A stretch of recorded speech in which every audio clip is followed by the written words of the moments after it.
Hi, Mike here at DBU Recording Studio. This is the fourth in a series of drum mixing videos where we're taking raw tracks that sound like this,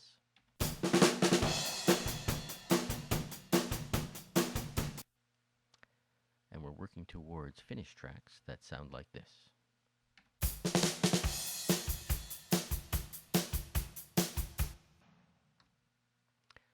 Today, let's have a look at the kick. What I'm doing is I'm going to mix the kick in with the overheads that we looked at last time. I'll start by muting the channels we don't need.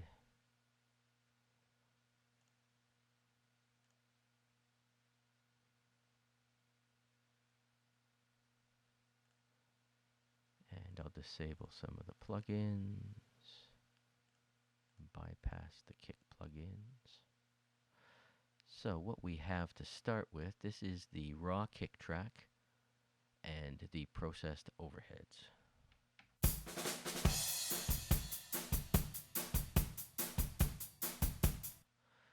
The kick sounded a bit woolly, and I'd like to define it a bit better. Most of the heavy lifting is done here by the Waves Renaissance channel. I'll bring in each component of that one at a time. If we look at the EQ, we're cutting out the lows to get rid of any rumble, boosting the fundamental, making a cut to decrease any boxiness, about 367 hertz, and a boost here to increase the smack of the beater. If we look at what that does for us, I'll start with that disabled and enable it partway through so you can hear the difference.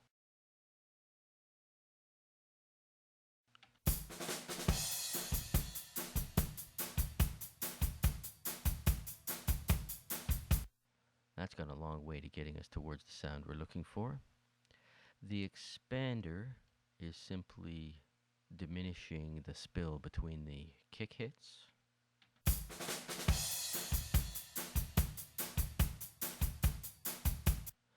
Just brings it a bit more forward and gets rid of that spill that's competing with the overhead.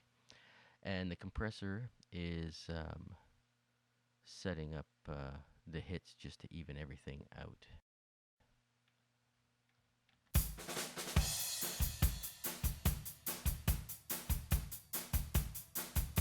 Giving a bit of emphasis to the initial attack as well.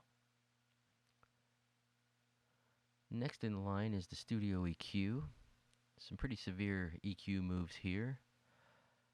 We've cut at about 200 hertz to get rid of some of that woolliness and boxiness in the kick, and also done a high pass filter on the entire kick, so we don't have competition with the high frequencies in the overheads.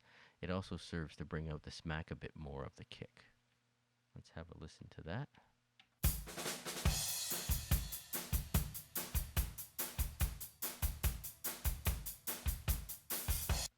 That's working pretty well.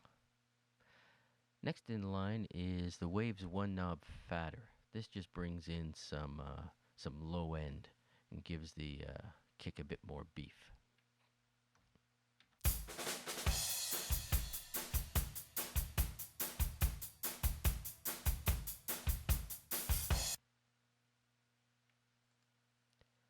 Second last in line is the Cubase envelope shaper, just to tighten up the tail a bit.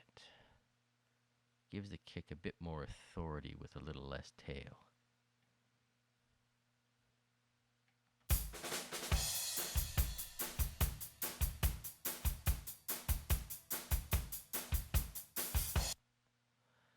And lastly, I'm hearing a bit of ringing coming from somewhere. It could actually be some of the hardware on the kit that we're hearing. So I used the Renaissance EQ from Waves to hone in on a couple of frequencies that were bothering me and doing some very narrow cuts at those frequencies. Again, here's a before and after.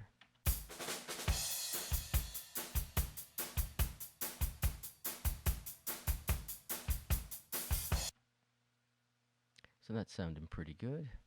Let's do a full before and after on the kick. I'll bring these in one at a time as we go.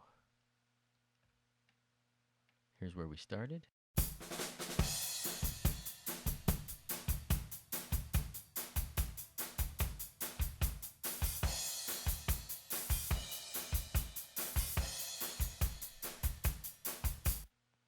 I think that's sitting pretty nicely with the overheads. Next time we'll look at the snare. Until then, this is Mike at DBU Recording Studio. Keep making music.